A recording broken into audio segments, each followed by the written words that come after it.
Hey guys, let's talk about tonight's second episode of How to Get Away with Murder and another solid episode. I'm really happy that last week's pilot wasn't just a fluke, that how great that pilot was, that the second episode was able to live up to it. I want to just jump to the end of this episode and talk about some of the reveals that we got. And obviously, we've been getting flashbacks throughout this episode as to how these students decided to cover up this murder and who they're covering it up for.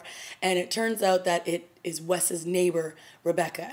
And we don't exactly know how they get to this point, but we know that he calls her from a burner phone.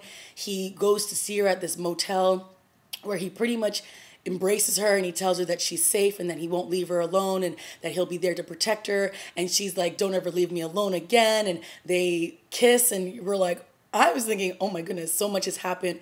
How do they get to this point? And what exactly has led us to this point? So I really enjoyed that ending. We also, leading up to this ending, had Professor Annalise Keating go to see her lover, the police officer, and beg him to check her husband Sam's alibi.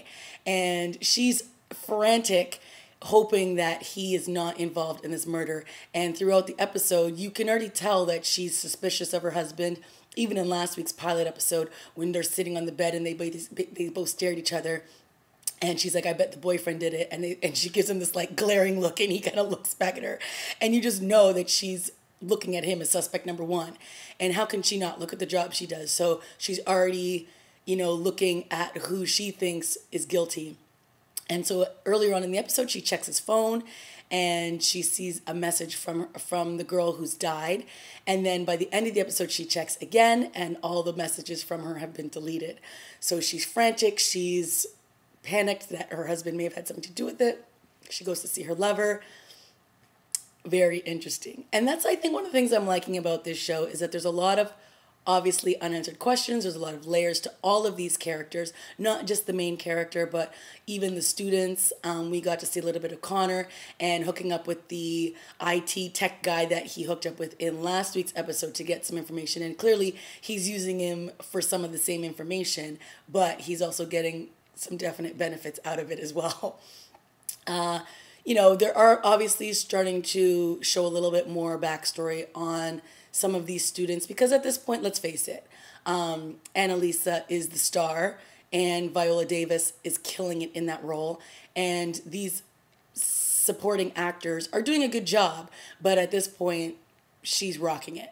But I'm interested and I'm intrigued to find out slowly with each episode what all these students are about, and even like the dynamic between the assistants that work for Keating and the role that they're playing. And obviously there's some jealousy there with one of Bonnie, who's one of the assistants, and you can tell that she kind of, I think, has a crush on Sam, and she's obviously knows the way that Annalise treats him, and she's clearly cheated on him. And that scene where, she freaks out and was like, "Why are you sleeping with her?" And it's like, honey, people in glass houses.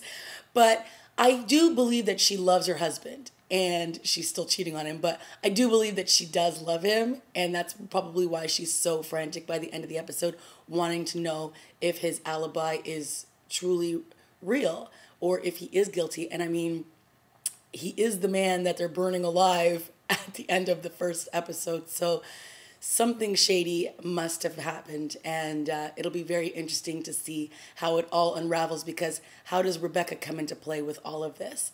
So very interesting. Just like some of the other shows that I watch, like, they always have a case of the week, and is it going to be as intriguing as what's really going on behind the scenes? Probably not.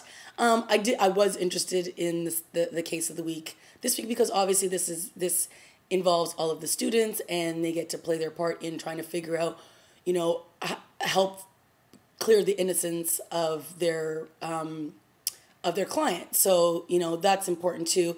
And I'm enjoying that. But at the end of the day, really getting to the meat and potatoes and the juiciness of all the characters that are entwined in this awesome show is what really gets me excited. So again, I enjoyed this episode. I hope you did too. Let me know what you thought of this episode. And I'm, each week I'll probably ask you, what do you think each week is going to bring us in terms of the unraveling of this story? Because we already obviously know the ending, which is that Sam ends up dead. And I want to try to figure out how he gets that way and who actually does do this to him. So should be interesting.